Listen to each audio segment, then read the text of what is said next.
तो नमस्कार साथियों, एक बार फिर स्वागत है आपका हमारे चैनल पर रोहित तोमर जीएस एकेडमी।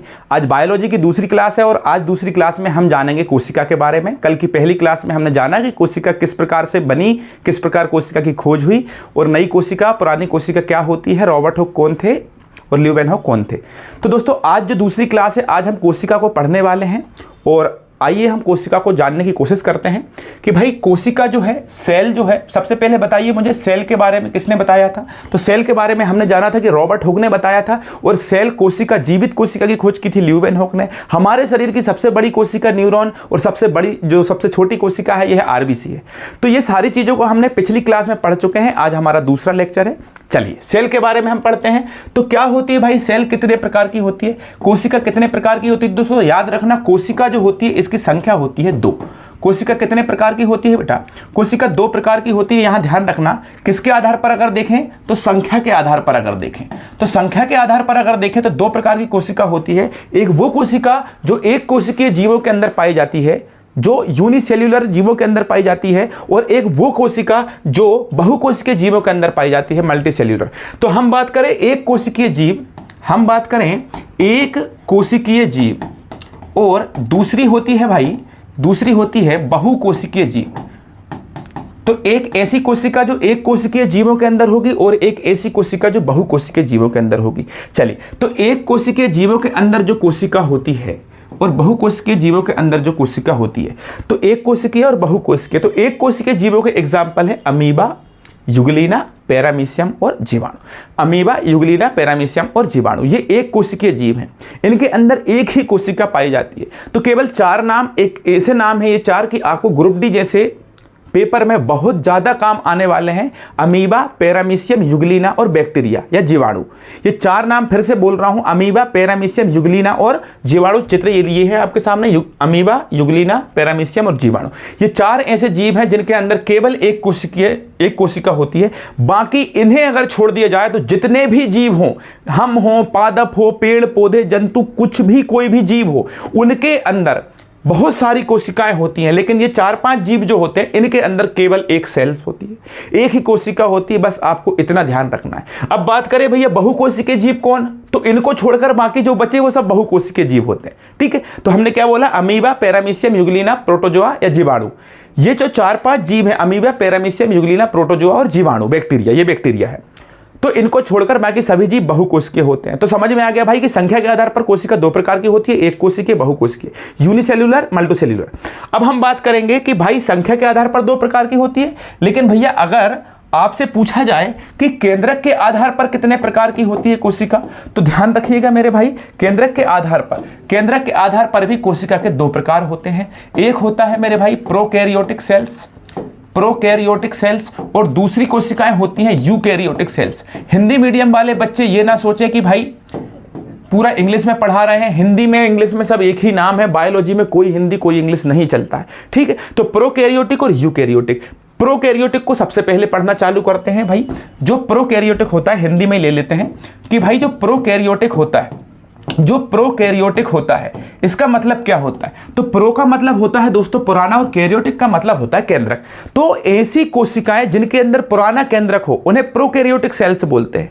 अब यूकैरियोटिक का मतलब आपको समझ में आ गया होगा कि मैं यूकैरियोटिक के बारे में क्या बोलना चाहता हूं। क्या होता है यूकैरियोटिक की, ऐसी कोशिकाएं जिनके अंदर नया केंद्रक हो वो यूकैरियोटिक होती है।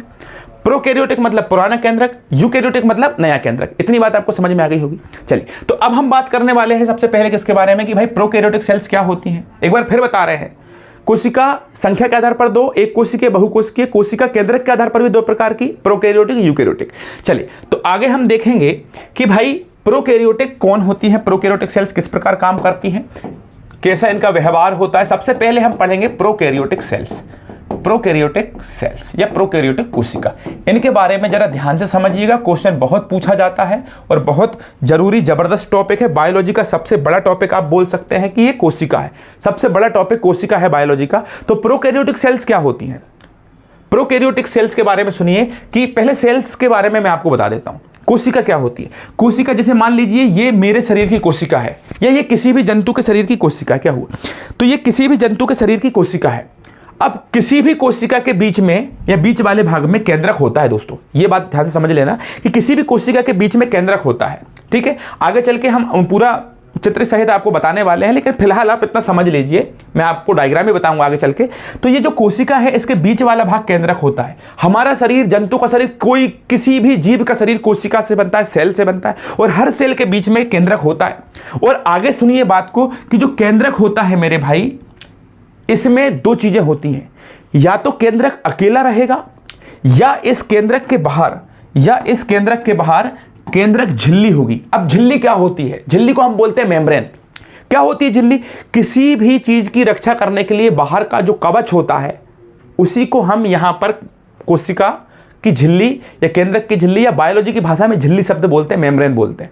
तो केंद्रक की रक्षा करने के लिए एक बाहर कवच होता है जिसे हम मेम्ब्रेन बोलते हैं, झिल्ली बोलते हैं। तो ध्यान रखना, केंद्रक के बाहर कौन सी झिल्ली होती है? केंद्रक झिल्ली। तो प्रोकैरियोटिक सेल्स ऐसी सेल्स होती है, प्रोकैरियोटिक कोशिका ऐसी कोशिकाएं होती हैं जिनके बाहर झिल्ली होती है, जिसे हम कहते हैं झिल्ली नहीं होती है, झिल्ली इनके बाहर नहीं होती है। तो यार तुम देखो कि जब बाहर रक्षा करने के लिए कोई है ही नहीं तो अंदर वाला भाग कमजोर हो ही जाता है, तो इसलिए इनका केंद्रक कमजोर होता है। तो हम दो चीजें समझ गए भाई कि प्रोकैरियोटिक जो सेल्स होती हैं इनके केंद्रक, इनके चलो पेन चेंज कर लेते हैं कलर। चलिए, जो प्रोकैरियोटिक सेल्स होती हैं इनके केंद्रक के बाहर केंद्रक झिल्ली नहीं पाई जाती। इस कारण इनका जो केंद्रक होता है वो कमजोर हो जाता है। चलिए, इसके बाद हम और क्या समझेंगे कि भाई केंद्रक के बाहर झिल्ली नहीं होती, लेकिन दोस्तों जो कोशिका है, मेन जो कोशिका है, जैसे हमारा शरीर, हमारे शरीर में हार्ट है, तो हमारे हार्ट के बाहर ये कवच है हमारा पूरा, तो ऐसे ही ये कोशिका है, कोशिका के अंदर ये कोशिका का हार्ट हम बोल सकते हैं, हृदय। तो ये जो कोशिका है, इस कोशिका के बाहर भी एक झिल्ली होती है दोस्तों, कोशिका के बाहर एक झिल्ली होती है जिसे हम बोलते हैं मेरे भाई कोशिका झिल्ली, इंग्लिश में बोले तो सेल मेम्ब्रेन। ठीक, अगर हम बात करें कि क्या प्रोकैरियोटिक जीवों के अंदर जो कोशिका होती है इसके बाहर कोशिका झिल्ली होती है, तो बोलो हाँ होती है। अब क्या इस कोशिका झिल्ली के बाहर भी कोई आवरण होता है? तो जी हाँ, इस कोशिका झिल्ली के बाहर भी एक आवरण होता है जिसे हम बोलते हैं कोशिका भित्ति। क्या बोलते हैं मेरे भाई? कोशिका भित्ति। इंग्लिश में अगर हम बात करें तो इंग्लिश में बोलते हैं सेल वॉल। ठीक है, ध्यान रखिएगा। तो क्या बताया मैंने आपको कि कोशिका के बीच वाले भाग में केंद्रक होता है और केंद्रक के बाहर झिल्ली नहीं होती, जिस कारण केंद्रक अनुपस्थित, जिस कारण केंद्रक कमजोर हो जाता है किसका? प्रोकैरियोटिक जीवों का। दूसरी चीज मैंने ये बताई कि कोशिका के बाहर कोशिका झिल्ली होती है, सेल मेम्ब्रेन। दूसरी चीज मैंने आपको बताई इसके बाद कि कोशिका झिल्ली के बाहर भी एक और आवरण होता है जिसे कोशिका भित्ति बोलते हैं, जिसे हम सेल वॉल बोलते हैं। चलिए, तो इतनी बात हमको बहुत अच्छे से समझ में आ गई। अब एक बात और समझना कि इनकी जो कोशिका भित्ति होती है इसमें एक लिक्विड होता है जिसे हम बोलते हैं म्यूरिन। और म्यूरिन क्या काम करता है? इस कोशिका भित्ति को मजबूती प्रदान करता है, इस सेल वॉल को दृढ़ता प्रदान करता है। ठीक, तो हम क्या समझे कि भाई प्रोकैरियोटिक जो जीव होते हैं इनके केंद्रक के बाहर झिल्ली नहीं होती, लेकिन कोशिका के बाहर झिल्ली होती है जिसे प्लाज्मा झिल्ली बोलते हैं। और उसके बाद हमने देखा कि भाई इसके बाहर भी एक भित्ति होती है जिसको हम कोशिका भित्ति कहते हैं। ठीक है, इसके बाद अगर हम जाने कि भाई वो कौन कौन से जीव हैं, एग्जाम्पल बताइए, तो ध्यान रखना दोस्तों, जो प्रोकैरियोटिक जीव होते हैं, जो प्रोकैरियोटिक जीव होते हैं, इन जीवों के अंदर कुछ चीजें अनुपस्थित होती हैं। जैसे ये आप देख रहे हो गोल्जी काय, ये गोल्जी काय प्रोकैरियोटिक जीवों के अंदर नहीं पाया जाता। क्या होता है गोल्जी काय? आगे चल के सब पढ़ाएंगे हम, लेकिन गोल्जी काय क्या होता है? गोल्जी काय यातायात प्रबंधक जिसे हम बोलते हैं, हमारे शरीर में जितना भी प्रोटीन है उस प्रोटीन के पैकेट बनाकर बंच करके तैयार करता है। कौन? गोल्जी काय। तो ध्यान रखना, यह गोल्जी काय है जिसे यातायात प्रबंधक कहते हैं, और प्रोकैरियोटिक कोशिकाओं के अंदर यह अनुपस्थित रहता है। क्यों रहता है? क्योंकि यार जिसका केंद्रक ही काम नहीं करेगा, जिसका सबसे महत्वपूर्ण अंग ही काम नहीं करेगा, क्या वहां पर गोल्जी काय उपस्थित होगा? नहीं होगा।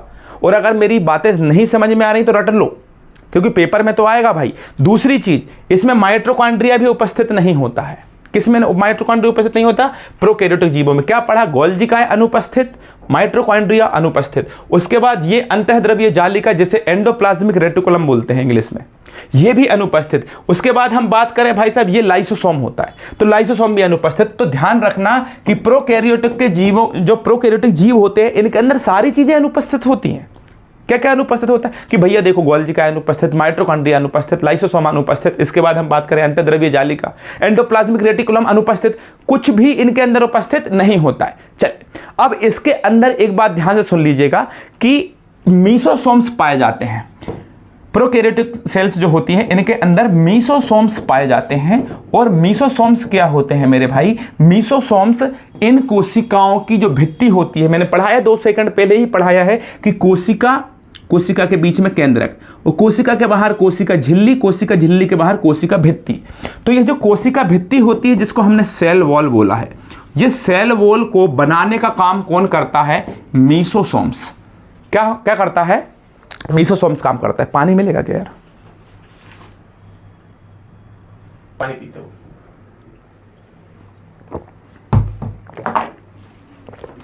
चलिए तो आगे हम देखेंगे कि प्रोकैरियोटिक में दो प्रकार के डीएनए, हम कह सकते हैं इसमें 2 डीएनए होते हैं।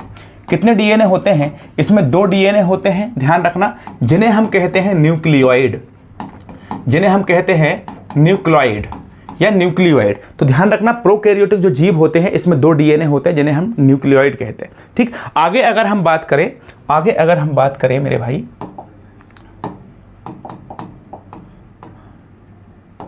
आगे अगर हम बात करें कि जो प्रोकैरियोटिक जीव होते हैं, जो प्रोकैरियोटिक जीव होते हैं इनके अंदर विखंडन या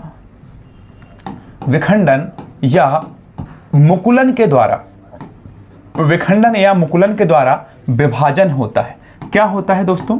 विखंडन या मुकुलन के द्वारा विभाजन होता है। अब विखंडन और मुकुलन क्या होता है? ये एक बहुत रेयर टॉपिक है। किसका? कोशिका विभाजन का या सेल डिवीजन का। ठीक है, ये सेल डिवीजन का रेयर टॉपिक है जिसको हम सेल डिवीजन में या कोशिका विभाजन में पढ़ने वाले हैं। ठीक, तो विखंडन और मुकुलन, तो इसको हम बाद में पढ़ेंगे क्योंकि अभी अगर इसको चालू करेंगे तो वीडियो बहुत ज़्यादा लंबी हो जाएगी। तो केवल अभी इतना ध्यान रखो कि इनके अंदर जो विभाजन होता है वो किसके कारण होता है? विखंडन और मुकुलन के कारण होता है। विभाजन क्या होता है पहले वो समझिए कि जब हम बच्चे थे छोटे से, मैंने कल भी आपको एक्सप्लेन किया था कि जब हम छोटे थे तो हमारे शरीर में कोशिकाओं की संख्या कम थी, जब हम बड़े हो गए तो हमारे शरीर में कोशिकाओं की संख्या ज़्यादा हो गई। तो भाई हम सीधा सीधा कह सकते हैं ना यार, क्या कह सकते हैं कि भाई साहब विखंडन हो, मुकुलन हो या सेल डिवीजन हो, समसूत्री विभाजन हो, अर्धसूत्री विभाजन हो, कोई सा भी विभाजन हो, हर प्रकार की कोशिका का विभाजन होता है और वो टूटकर अपनी नई कोशिकाओं में बन जाती है। तो इनके अंदर ध्यान रखना है प्रोकैरियोटिक जो सेल्स होते हैं विखंडन और मुकुलन के द्वारा विभाजन होता है। चलिए अब आगे अगर अपन बात करें तो भाई नीली हरी शैवाल, मैंने यहां पर एक डायग्राम भी लिया है इसका, देखिए ये आप देख सकते हैं, इसे हम बोलेंगे नीली हरी शैवाल। नीली हरी शैवाल क्या होती है? नीली हरी शैवाल दोस्तों ध्यान रखना, बहुत ही ज़्यादा आईएमपी सवाल बताने जा रहा हूं कि जो बैक्टीरिया होते हैं और जो शैवाल होते हैं, बैक्टीरिया और शैवाल दोनों मिलकर ही क्या बनाते हैं? नीली हरी शैवाल। 3 चीज़ें ध्यान रखना प्रोकैरियोटिक में, बैक्टीरिया, शैवाल और नीली हरी शैवाल प्रोकैरियोटिक सेल्स के अंतर्गत आते हैं। क्या क्या पढ़ाया मैंने कि बैक्टीरिया, शैवाल और नीली हरी शैवाल, बैक्टीरिया, शैवाल, नीली हरी शैवाल प्रोकैरियोटिक जीवों के अंदर आते हैं। बाकी सब यूकैरियोटिक हैं। यूकैरियोटिक क्या होते हैं अब उसके बारे में भी समझिए। चलिए यूकैरियोटिक के बारे में हम समझते हैं, क्या होता है यूकैरियोटिक सेल्स। यूकैरियोटिक सेल्स क्या होता है इसके बारे में समझिए। यूकैरियोटिक जो सेल्स होती हैं भाई, ये पूरी तरीके से विकसित होती हैं। अगर मैं आपसे बात करूं कि क्या मैं यूकैरियोटिक जीव हूं या प्रोकैरियोटिक, तो आपको बताना है यार यूकैरियोटिक जीव है। प्रोकैरियोटिक में हमने अभी पढ़कर आया ना, नीली हरी शैवाल, बैक्टीरिया। क्या बैक्टीरिया आपको दिखाई देता है? जीवाणु आपको दिखाई देता है? नहीं देता है ना। तो आप क्या बोलोगे कि भाई यूकैरियोटिक जो जीव होते हैं ये पूरी तरीके से विकसित होते हैं। पादप, जंतु, गाय, भैंस, बैल, बकरी, जो चीजें आपको दिख रही हैं वो यूकैरियोटिक, और ऐसी चीजें जो आपको नहीं दिखती जैसे वायरस, जैसे जीवाणु, ये सब क्या है? ये प्रोकैरियोटिक हैं, सूक्ष्म है, इनका केंद्रक विकसित नहीं है। चलिए तो ये विकसित होती हैं और इनका जो देखो, इनका जो केंद्रक होता है, अब फिर से मैं आपको बता रहा हूं कि केंद्रक क्या होता है। देखिए ये कोशिका है भाई, ये कोशिका है भाई, कोशिका के बीचों बीच वाला भाग क्या होता है? केंद्रक। और केंद्रक के बाहर एक झिल्ली होती है जो केंद्रक की रक्षा करती है। तो इनके अंदर केंद्रक झिल्ली होती है। ठीक, तो मैंने क्या बताया कि भाई यूकेरियोटिक जीव जो होते हैं इनकी कोशिका पूरी तरीके से विकसित होती है, इनके केंद्रक के बाहर केंद्रक झिल्ली होती है, इनके अंदर गोल्जी काय होता है, माइटोकॉन्ड्रिया होता है, लाइसोसोम होता है, अंतःद्रव्यी जाली को होता है, सारी चीजें होती हैं। ठीक है, चलिए इसके बाद अगर अपन बात करें कि भाई दोनों में अंतर क्या है, दोनों में अंतर क्या है, कौन कौन में दोनों में अंतर, कि भाई प्रोकैरियोटिक और यूकेरियोटिक जीवों में अंतर क्या है। चलिए तो यहां पर हम देखेंगे सबसे पहले प्रोकैरियोटिक जीव और दूसरा हम देखेंगे यूकेरियोटिक जीव। यूकेरियोटिक जीव, देखो भाई प्रोकैरियोटिक जीव और यूकेरियोटिक जीव। प्रोकैरियोटिक जीव जो होते हैं इनके केंद्रक के बारे में अगर मैं आपसे बात करूं तो इनका केंद्रक विकसित नहीं होता, इनका केंद्रक विकसित नहीं होता, लेकिन इनका जो केंद्रक होता है वो क्या होता है मेरे भाई, विकसित होता है। इनका जो केंद्रक होता है वो क्या होता है, विकसित होता है। चलिए दूसरी चीज इसके बारे में आप और समझिए कि भाई इनके अंदर जो केंद्रक झिल्ली होती है, मैंने अभी थोड़ी देर पहले पढ़ाया है मेरे भाई, इनके अंदर जो केंद्रक झिल्ली होती है वो विकसित नहीं होती है, डेवलप नहीं होती है। ठीक, और इनके अंदर केंद्रिका भी नहीं होती है। अब केंद्रिका क्या है यार, बिल्कुल अगर आपको ऐसा लग रहा होगा भैया बहुत कठिन है, यार मेरी वीडियो देखते चलो, आगे आने वाली हर एक वीडियो में मैं आपको इतना अच्छा एक्सप्लेन करूंगा कि आपको समझ में आएगा कि केंद्रिका क्या होती है, माइटोकॉन्ड्रिया क्या होता है, गोल्जी काय क्या होता है, लाइसोसोम क्या होता है, सारी बहुत आसान चीजें हैं और सड़ी चीजें हैं, सबसे सड़ी चीजें हैं भाई। तो आप बिल्कुल वीडियो ध्यान से देखते हो। चलो केंद्रक झिल्ली नहीं होती, केंद्रिका नहीं होती। अब केंद्रिका समझिए, केंद्रिका क्या होती है, ये कोशिका है, बोलो हाँ, कोशिका के बीच में क्या होता है, केंद्रक, और केंद्रक के अंदर ही होती है केंद्रिका।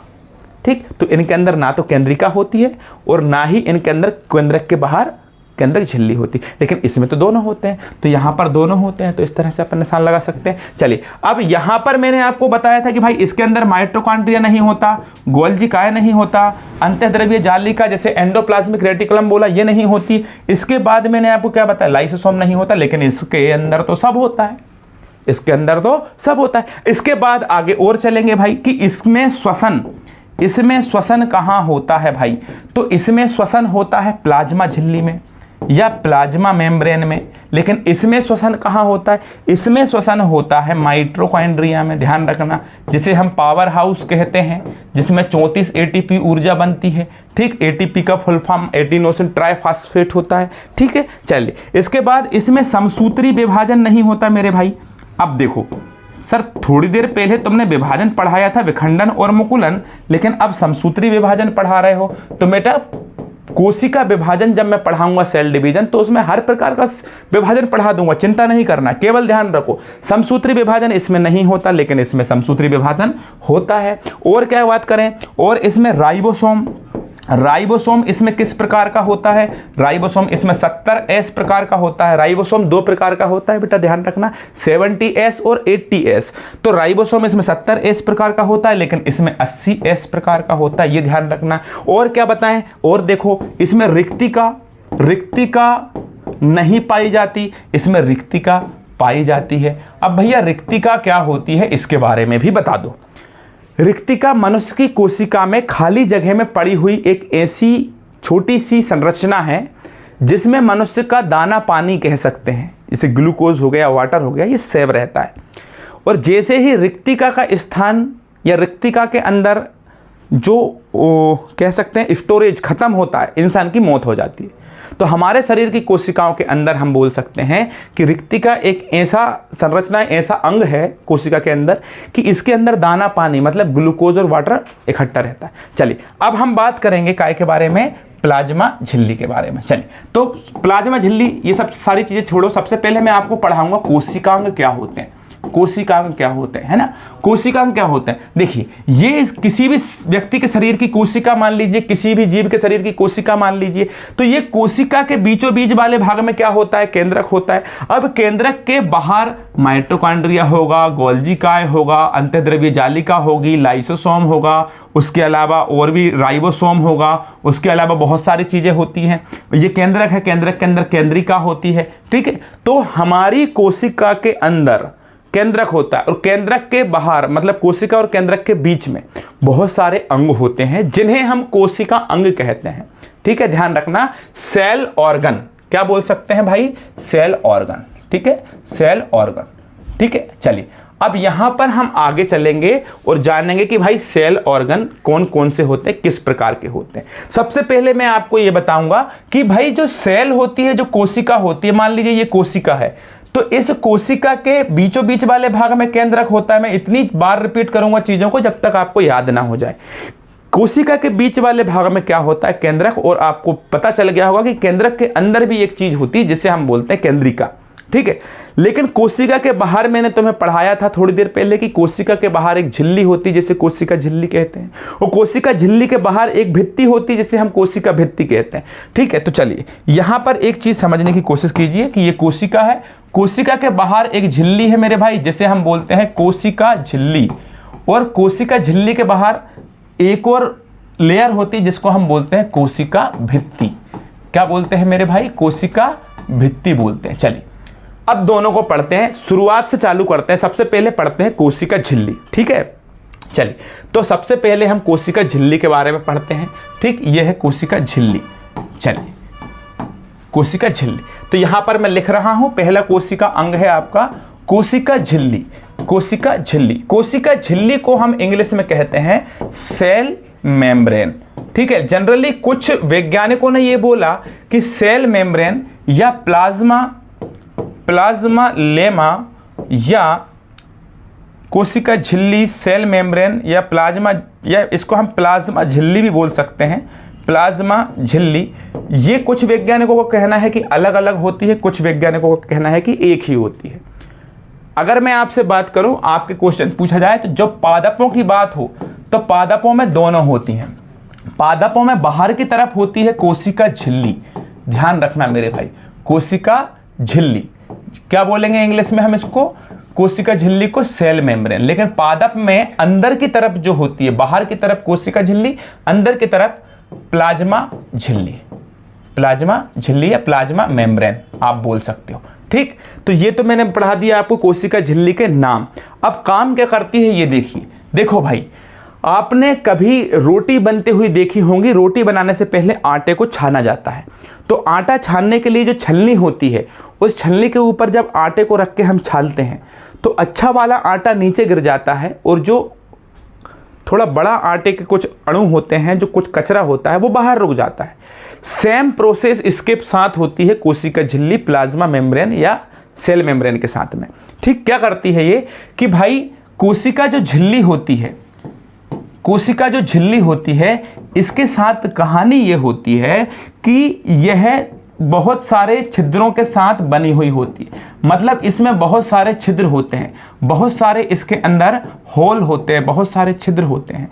ये छिद्रों के माध्यम से आवश्यक चीज़ें कोशिकाओं तक पहुंचती हैं और अनावश्यक चीज़ें कोशिकाओं से बाहर निकल जाती हैं। लेकिन कुछ ऐसे पदार्थ जो कोशिका को नुकसान पहुंचा सकते हैं, ये छिद्रों के साथ अंदर नहीं जा सकते, बाहर ही रुक जाते हैं। तो इस झिल्ली को छिद्रनुमा झिल्ली भी कह सकते हैं, या काम की चीज़ों को कोशिका के तक पहुंचाना और बेकार की चीज़ों को कोशिका से बाहर निकालना इन छिद्रों के माध्यम से होता है। इसलिए हम इस झिल्ली को कह सकते हैं चयनात्मक झिल्ली। क्या कह सकते हैं मेरे भाई, चयनात्मक झिल्ली। कौन सी झिल्ली को, कोशिका झिल्ली को। कोशिका झिल्ली को हम कह सकते हैं चयनात्मक झिल्ली। ठीक है, और हम क्या कह सकते हैं इसको भाई, और हम इसको कह सकते हैं कि यह प्रोटीन और लिपिड की बनती है, प्रोटीन और लिपिड की बनती है। अच्छा, लिपिड क्या होता है, लिपिड को देखकर घबराना नहीं, लिपिड का मतलब होता है वसा, फैट। तो ध्यान रखना, फैट या लिपिड और प्रोटीन की कौन बनती है, चयनात्मक झिल्ली। अच्छा, यह क्या काम करती है, आवश्यक पदार्थों को कोशिकाओं तक अंदर पहुंचने देती है, अनावश्यक पदार्थों को बाहर ही रखती है या बाहर निकाल देती है। ठीक, चयनात्मक झिल्ली इसको बोलते हैं। और क्या करते हैं इसके साथ में, और क्या बातें कर सकते हैं इसके विषय में हम, तो और हम बात इसके विषय में कर सकते हैं भाई कि यह कोशिका को आकार प्रदान करती है, कि भाई कोशिका का स्ट्रक्चर कैसा होना चाहिए। और क्या कर सकती है, तो और ये कर सकती है कि भाई कोशिका के आकार के साथ साथ कोशिका को सुरक्षा प्रदान करती है। सुरक्षा तो प्रदान नहीं करती, कोशिका को आकार के साथ साथ कोशिका को यांत्रिक सहारा प्रदान करती है। ध्यान रखना, कोशिका को यांत्रिक सहारा प्रदान करती है। ठीक है, और इसके बारे में हम क्या सुन सकते हैं, क्या बोल सकते हैं कि भाई साहब ये कोशिका के जस्ट बाहर होती है। अच्छा, इसके दो हिस्से होते हैं, ध्यान रखना कोशिका झिल्ली के। एक ये हिस्सा होता है जिसे हम बोलते हैं हेड। हेड से जुड़ा हुआ दूसरा हिस्सा होता है जिसे हम बोलते हैं दोस्तों टेल। ठीक है, तो इसके दो हिस्से होते हैं, एक हेड एक टेल। हेड मतलब सिर और टेल का मतलब होता है पूंछ। टेल का मतलब होता है पूंछ। अब देखिए, जो सिर वाला हिस्सा होता है ये पानी से दूर रहता है, पानी से दूर रहता है, लेकिन जो पूंछ वाला हिस्सा होता है ये पानी में घुलनशील होता है, ये पानी से चिपका हुआ रहता है। तो ये जानकारी किसके बारे में पढ़ाई मैंने आपको भाई? प्लाज्मा झिल्ली के बारे में। ठीक है, अब एक बात और सुनिए, प्लाज्मा झिल्ली के बारे में एक बात और सुनिए, या कोशिका झिल्ली के बारे में एक बात और सुनिए। हम शुरू से रिवीजन कर देते हैं कि कोशिका जो पादप, ये पादप में भी पाई जाती है और जंतु में भी पाई जाती है, दोनों में पाई जाती है, ध्यान रखिएगा। तो पादप के बाहर जो होती है इसे कोशिका झिल्ली, और जो अंदर होती है प्लाज्मा मेम्ब्रेन या प्लाज्मा झिल्ली कहते हैं। मेरे भाई, कोशिका झिल्ली जो होती है इसको सेल मेम्ब्रेन, प्लाज्मा लेमा या प्लाज्मा झिल्ली भी बोलते हैं। इसमें बहुत सारे छिद्र होते हैं, इसको चयनात्मक झिल्ली बोल देते हैं। और यह प्रोटीन और लिपिड की बनती है, यह आकार प्रदान करती है, यांत्रिक सहारा प्रदान करती है। इसके दो हिस्से होते हैं, हेड और टेल। हेड जो रहता है वो पानी से दूर रहता है, टेल जो रहता है पानी में घुलनशील रहता है। ठीक है, चलिए इसके बाद हम बात करेंगे कोशिका भित्ति के बारे में। ठीक है मेरे भाई, इसके बाद हम बात करेंगे कोशिका भित्ति के बारे में। क्या होती है भैया कोशिका भित्ति? तो कोशिका भित्ति कुछ नहीं होती है, देखो ये सेल है, ये सेल के बाहर कोशिका झिल्ली है, कोशिका झिल्ली के बाहर कोशिका भित्ति है। तो ये जो कोशिका भित्ति होती है, ये कोशिका भित्ति क्या काम करती है, ध्यान रखिएगा। सबसे पहले तो मैं आपको बता दूं, 2 सेकंड के लिए वापस पीछे जाएंगे और इसके खोजकर्ता का नाम भी पढ़ेंगे। इसके खोजकर्ता का नाम था क्रेमर और नगेरी। क्रेमर और नगेरी 2 लोगों ने मिलकर इसकी खोज किया था। ठीक है, चलिए अब आगे हम जाएंगे कोशिका भित्ति के पास। और कोशिका जो भित्ति होती है जिसे हम इंग्लिश में बोलते हैं मेरे भाई सेल वॉल। ये सेल वॉल जो रहती है इसके खोजकर्ता थे रॉबर्ट हुक। रॉबर्ट हुक के द्वारा ही कोशिका की खोज हुई थी और रॉबर्ट हुक के द्वारा ही कोशिका भित्ति की खोज हुई थी। देखिए हमारी जो कोशिका होती है, इतनी देर में आप समझ गए होंगे, कोशिका के बीचों बीच वाला भाग होता है केंद्रक और कोशिका के बाहर होती है कोशिका झिल्ली। लेकिन मेरे दोस्त ध्यान रखना, अगर ये पेड़ पौधों की कोशिका है, बड़ी महत्वपूर्ण बात बता रहे हैं, अगर ये पेड़ पौधों की कोशिका है तो पेड़ पौधों की कोशिका है तो इसके बाहर एक और लेयर होगी, इसके बाहर एक और लेयर होगी और इस लेयर को हम बोलेंगे कोशिका भित्ति। कोशिका भित्ति, इस लेयर को हम बोलेंगे कोशिका भित्ति, इंग्लिश में बोले तो सेल वॉल। ठीक है, ध्यान रखना। तो क्या बताया, केंद्रक, कोशिका, कोशिका झिल्ली, कोशिका भित्ति। केंद्रक अभी पढ़ा नहीं है, पढ़ेंगे आगे चल के। कोशिका पढ़ रहे हैं, सेल मेम्ब्रेन या कोशिका झिल्ली पढ़ा चुका हूं और जस्ट, और अब पढ़ रहे हैं कोशिका भित्ति। तो कोशिका भित्ति के बारे में सुनो कि इसकी खोज की थी रॉबर्ट हुक ने और यह बनती है किससे मेरे भाई? सेल्यूलोज से बनती है। यह किससे बनती है? सेल्यूलोज से बनती है। सेल्यूलोज क्या होता है बेटा, इसके बारे में एक बात ध्यान से सुनना। सेल्यूलोज जो होता है पेड़ पौधों में सबसे ज्यादा पाया जाता है। सेल्यूलोज जो होता है पेड़ पौधों का या किसी भी कोशिका का मृत भाग होता है। ठीक है, ध्यान रखना। तो आपसे बात करें कि जो कोशिका भित्ति होती है वो सेल्यूलोज से बनती है और सेल्यूलोज मृत भाग होता है, तो कोशिका भित्ति भी मृत भाग ही होती है, ध्यान रखना। और आगे अगर अपन बात करें, कोशिका भित्ति मृत भाग होती है, लेकिन अगर अपन इसके पीछे जाएं कि कोशिका झिल्ली कैसा भाग होता है, तो कोशिका झिल्ली जीवित भाग होती है। अब ये भाग जो होता है ये मृत भाग होता है। इसके आगे सुनिए कि जो सेल्यूलोज होता है, क्या इसका पाचन मनुष्य के शरीर में हो सकता है? क्या हमारे शरीर में इसका पाचन हो सकता है? तो आप बोलना कि भैया हमारे शरीर में सेल्यूलोज का पाचन नहीं हो सकता। लेकिन प्राचीन समय में जब हम बंदर हुआ करते थे, आदि मानव हुआ करते थे, पेड़ों पर रहते थे, पत्ते खाते थे, घास खाते थे, उस समय पर हमारे शरीर में सेल्यूलोज का पाचन होता था। जो घास होती है, जो पेड़ पौधों की पत्तियां होती हैं, जो जानवर खाते हैं, वही हम भी खाते थे पहले। लेकिन उस समय हमारी बॉडी के अंदर सेल्यूलोज का पाचन हो जाता था, डाइजेशन होता था, लेकिन अब नहीं होता। कारण क्या है? इसका कारण यह है कि हमारी बॉडी के अंदर एक ऑर्गन है, एक अंग है, जिसे हम बोलते हैं क्या, जिसे हम क्या बोलते हैं, जिसे हम बोलते हैं भाई साहब, पानी लेना यार, क्या बोलते हैं? अपेंडिक्स। पानी। तो ये जो होता है अपेंडिक्स, ये जो अपेंडिक्स होता है, ये अपेंडिक्स की संरचना उंगली नुमा होती है। जो हमारी बड़ी आंत होती है, जो हमारी बड़ी आंत होती है, बड़ी आंत के इस हिस्से में उंगली नुमा एक संरचना होती है जिसे हम अपेंडिक्स कहते हैं। प्राचीन समय में जब मनुष्य आदि मानव हुआ करता था तो उसके शरीर में अपेंडिक्स भी काम करता था और ये अपेंडिक्स ही सेल्यूलोज का पाचन करता था, पर आज अपेंडिक्स ने काम करना बंद कर दिया है और हमारे शरीर में यह एक प्रकार का अवशेषी अंग बनकर रह गया है। ठीक, तो ऑर्गन हम कहाँ पर थे? सेल्यूलोज पर। तो सेल्यूलोज की कौन बनती है? कोशिका भित्ति। याद रखना, यह पेड़ों की कोशिका या पादप की कोशिका के अंदर पाई जाती है। अगर आपसे पूछे कि क्या हमारे शरीर की कोशिका के बाहर कोशिका भित्ति होती है, तो हमारे शरीर की कोशिका के बाहर कोशिका भित्ति नहीं होती है। कोशिका भित्ति केवल पेड़ पौधे या दूसरे जीव जो होते हैं जिनको प्रकाश संश्लेषण की आवश्यकता होती है उनके अंदर पड़ती है। हम पढ़ने वाले हैं उसी को आगे चल के। तो याद रखना, मनुष्य के अंदर कोशिका भित्ति नहीं होती, कोशिका झिल्ली होती है। अब हम बात करें कोशिका भित्ति के बारे में, सेल्यूलोज की बनती है और पेड़ पौधों को सुरक्षा प्रदान करती है। क्या प्रदान करती है दोस्तों? सुरक्षा। तो बहुत सारे ऐसे जीव हैं मेरे भाई, जिन जीवों के अंदर बहुत सारे ऐसे जीव हैं जिन जीवों के अंदर कोशिका भित्ति होती है। जैसे हम बात करेंगे जीवाणु, तो जो जीवाणु होता है मेरे भाई, जो जीवाणु होता है, इसकी कोशिका भित्ति किससे बनती है? इसकी कोशिका भित्ति बनती है पेप्टाइडोग्लाइकेंस। इसकी कोशिका भित्ति बनती है पेप्टाइडोग्लाइकेंस। ठीक, अब जीवाणु भी दो प्रकार का होता है मेरे भाई, एक ग्राम पॉजिटिव और एक ग्राम नेगेटिव। एक ग्राम पॉजिटिव और एक ग्राम नेगेटिव। ग्राम पॉजिटिव का रंग जो होता है वो होता है बैगनी, लेकिन इसका जो ग्राम नेगेटिव जो होते हैं जीवाणु, इसका रंग होता है, लाल लिख दिया, इनका जो रंग होता है वो होता है गुलाबी। ठीक, चलिए इसके बाद हम जीवाणु के बाद बात करें। जीवाणु के बाद विषाणु। विषाणु की कोशिका भित्ति किसकी बनती है सर? तो विषाणु के बारे में आपको ध्यान रखना है मेरे भाई। विषाणु की कोशिका भित्ति बनती है सेल्यूलोज और कैल्शियम कार्बोनेट और गैलेक्टोनस, तीन चीजों से मिलकर इसकी कोशिका भित्ति बनती है। चलिए भाई, इसके बाद हम बात करें कवक। कवक की कोशिका भित्ति किसकी बनती है? तो कवक की कोशिका भित्ति बनती है काइटिन की।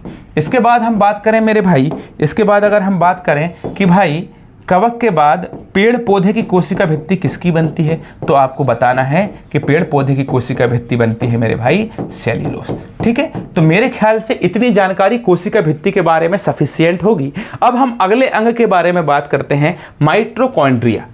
किसके बारे में बात करते हैं दोस्तों? माइटोकॉन्ड्रिया। क्या होता है मेरे भाई माइटोकॉन्ड्रिया? माइटोकॉन्ड्रिया जो होता है हमारी कोशिका में पाए जाने वाला एक अंग है। मैं इसका डायग्राम आपको दिखा सकता हूं, कोशिश करूंगा, शायद मेरे पास पड़ा हो।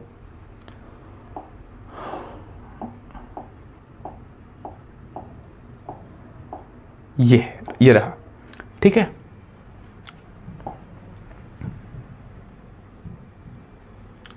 ये यहां पर आप देख सकते हो, ये है आपका माइटोकॉन्ड्रिया।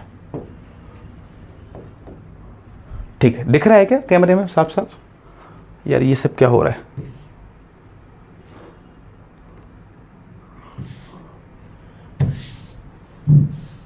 ठीक है, ये आप देख पा रहे होंगे दोस्तों, ये है आपका माइटोकॉन्ड्रिया। ठीक, ये माइटोकॉन्ड्रिया। ठीक है,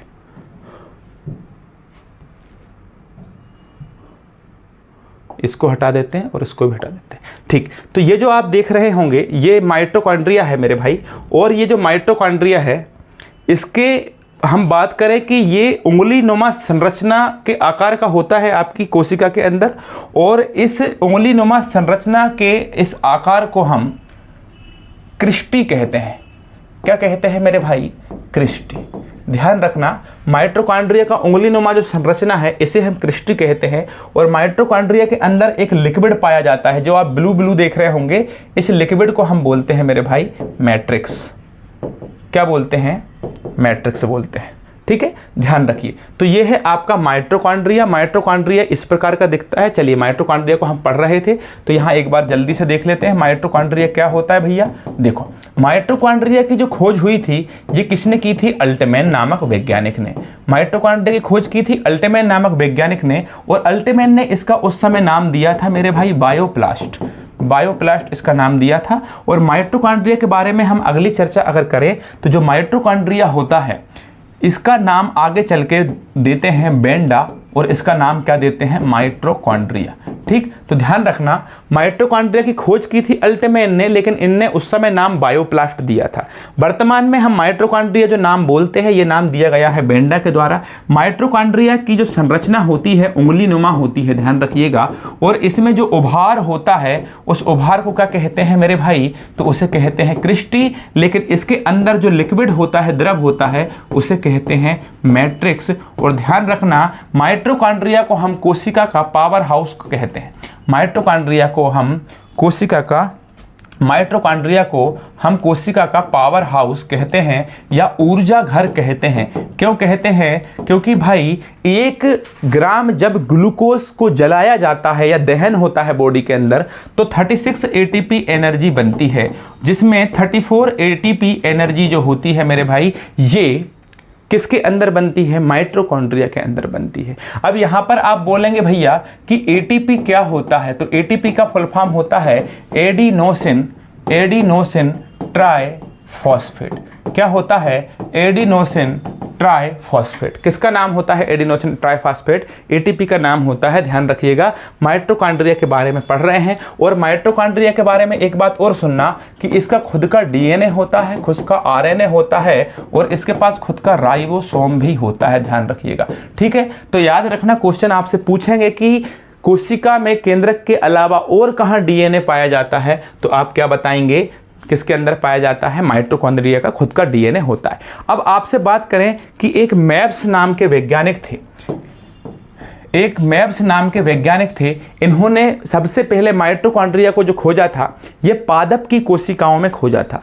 कहाँ पर खोजा था, पादप की कोशिकाओं में मेब्स ने किसकी खोज की थी, माइटोकॉन्ड्रिया की खोज की थी। एक और वैज्ञानिक थे जिनका नाम था दोस्तों कोलिकर ने कीड़े मकोड़ों की मांसपेशी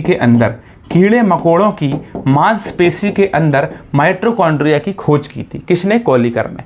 तो आशा करते हैं कि अब तक पढ़ाया गया पूरा बायोलॉजी का कंटेंट आपको पसंद आया होगा। नेक्स्ट क्लास का इंतजार रहेगा आपको भी और हमें भी। कल फिर मुलाकात होगी इसी समय, तब तक के लिए जय Shri Ram. Thank you so much.